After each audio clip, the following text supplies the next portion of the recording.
Oh mon Dieu, quelque chose de très grave est arrivé. Tu as remarqué que ton téléphone n'était plus aussi rapide qu'avant. Dommage, mais avant de commencer à mettre de l'argent de côté pour en acheter un nouveau, essaie d'abord ces astuces pour redonner vie à ton copain numérique. Utilise des versions allégées des applications. De nombreuses applications comme Facebook et YouTube ont des versions allégées qui possèdent les mêmes fonctionnalités que les normales. Elles sont souvent conçues pour des smartphones moins élaborés et pour les utilisateurs qui veulent garder les choses simples. Si tu choisis cette option, tu pourras améliorer les performances globales de ton téléphone. En plus, tu dépenseras moins sur tes factures de données. Débarrasse-toi des bloatwares. Les applications préinstallées sur ton téléphone et qui nécessitent beaucoup de mémoire sont appelées bloatware. Elles peuvent beaucoup ralentir ton téléphone. Si tu ne prévois pas de les utiliser, il vaut mieux les désactiver ou les supprimer si tu peux. Malheureusement, toutes les applications incluses par le fabricant ne peuvent pas tout simplement se désinstaller. Alors, passons à autre chose. Essaie un autre lanceur. Le lanceur te permet de personnaliser au maximum l'interface de ton téléphone. Mais certains téléphones Android ont des lanceurs par défaut qui n'ont pas grand intérêt et finissent par rendre l'interface encombrante. Dans ce cas, tu devrais envisager d'acheter un nouveau lanceur. Cependant, cela peut prendre du temps pour trouver celui qui te convient. Mais lorsque tu l'auras, tu verras comme un lanceur plus léger fait toute la différence. Utilise la mémoire interne pour les applications. Tu pourrais penser que stocker la plupart de tes applications sur une carte SD est une bonne idée, simplement parce que cela libère de la mémoire interne. Mais en réalité, la mémoire interne est bien plus rapide que les cartes SD, même si elle a une limite de stockage. S'il n'y a pas assez de place pour toutes tes applications dans la mémoire interne, fais l'inverse et déplace les applications que tu n'utilises pas beaucoup vers la carte SD. Réduis les effets visuels. Oui, un joli fond d'écran rempli de couleurs, c'est super cool. Et avoir plein de widgets sur ton écran d'accueil peut sembler pratique. Mais tous ces éléments augmentent la charge de l'appareil et affectent ses performances. Choisis plutôt une image simple pour le fond et n'oublie pas de supprimer tous les widgets qui se mettent à jour automatiquement. Quel type de fond d'écran as-tu en ce moment ? Fais-le moi savoir dans les commentaires. Garde toutes tes affaires dans le cloud. La mémoire interne est réservée aux applications, tu te souviens ? Tout le reste, comme la quantité de selfies, les photos de ton chat qui dort, les documents importants et la musique téléchargée devraient se trouver dans le nuage. Cela facilitera non seulement le fonctionnement de ton téléphone, mais rendra aussi toutes tes informations accessibles sur différents appareils et libérera du précieux stockage interne. Mets à jour tes applications uniquement via le Wi-Fi. Beaucoup d'applications doivent se mettre à jour en arrière-plan pour te donner des informations toutes fraîches en permanence ou faire d'autres choses, comme télécharger des fichiers, des photos, des vidéos, etc. Désactiver les données en arrière-plan peut donc donner plus de vitesse à ton téléphone.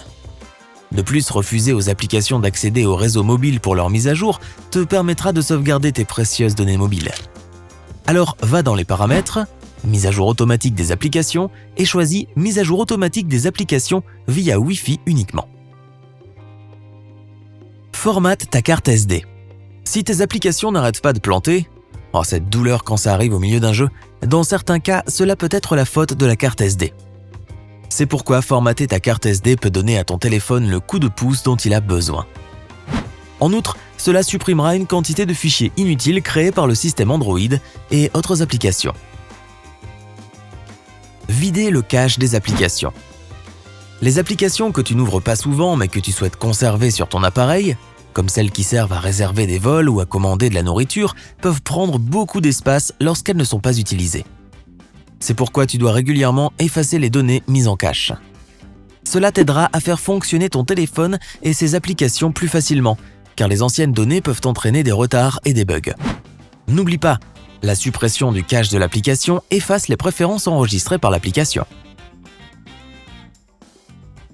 Supprimer les applications qui utilisent toute la puissance de traitement.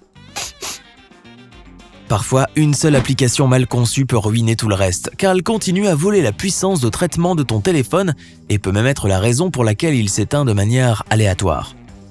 En examinant l'utilisation de la batterie de ton smartphone, tu peux déterminer de quelle application il s'agit.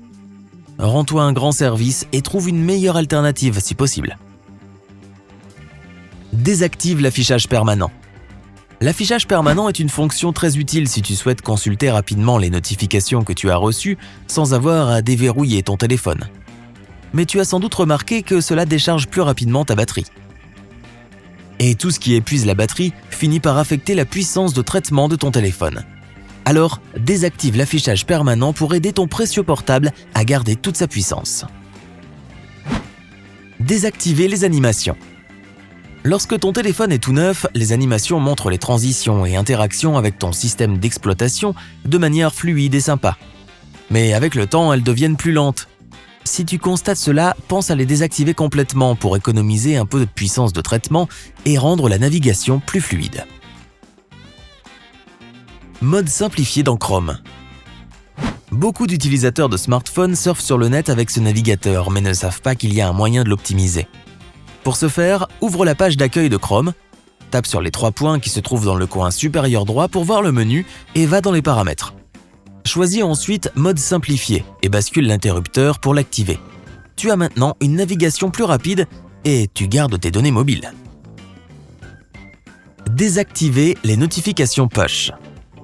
Bien sûr, les alertes de certaines applications peuvent être très importantes pour toi. Mais as-tu vraiment besoin de voir une alerte pour noter un restaurant où tu as dîné par exemple? La plupart des applications que tu viens de télécharger pensent que la réponse est oui. Modifie un peu les paramètres et désactive les notifications inutiles. Sinon, les applications vont vérifier constamment s'il y a quelque chose de nouveau à afficher à l'écran et vont ainsi épuiser la puissance de ta batterie. Désactive les choses dont tu n'as pas besoin. Je parle des applications qui n'ont pas vraiment besoin de suivre ta position, mais qui le font quand même. Du Bluetooth qui est activé par défaut sur la plupart des appareils, et désactive le Wi-Fi lorsque tu ne l'utilises pas. Toutes ces fonctionnalités font plus travailler ton téléphone, car elles continuent de chercher une nouvelle connexion tant que le Bluetooth ou le Wi-Fi sont activés, et de vérifier avec les satellites que tu n'as pas changé ta géolocalisation. La plupart des téléphones te permettent de contrôler toutes ces fonctions à partir du menu de configuration rapide. Évite les températures extrêmes. Ton téléphone n'aime pas plus que toi les températures extrêmes. Il fonctionne correctement car toutes sortes de réactions chimiques se produisent à l'intérieur de sa batterie. Et les températures vraiment basses le perturbent. Quant aux températures élevées, ton téléphone génère sa propre chaleur. Et si c'est une grosse journée de canicule, l'appareil doit juste effectuer toutes les tâches plus lentement pour éviter de surchauffer. Au fait, c'est aussi la raison pour laquelle tu ne devrais pas laisser ton téléphone sous ton oreiller pendant la nuit, surtout s'il est en train de charger. Mets à jour le système et les applications.